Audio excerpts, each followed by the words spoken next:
katika ulezi wa Kiislamu mtume akasema, muru auladakum bisalati idha balaghu sab'an, waamrisheni watoto wenu kwa ibada ya sala na mapema udongo upatikane ulimaji. Ibada ya sala wakifika miaka 7, anzeni kutoa amri majumbani wapate kujizoweza, waizoee mpaka sala iwe ni kitu cha kawaida kwao, kimaumbile, kiko ndani ya akili, kiko ndani ya nyoyo, kiko ndani ya viwiliwili.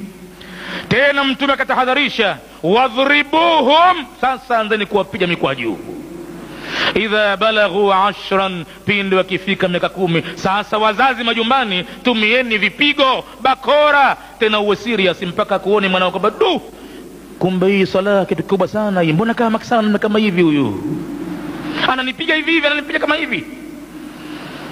Kwa nini? Kwa sababu ikiweza kuheshimiwa ibada hiyo, ndio yataheshimiwa mambo mengine mbalimbali ya binadamu.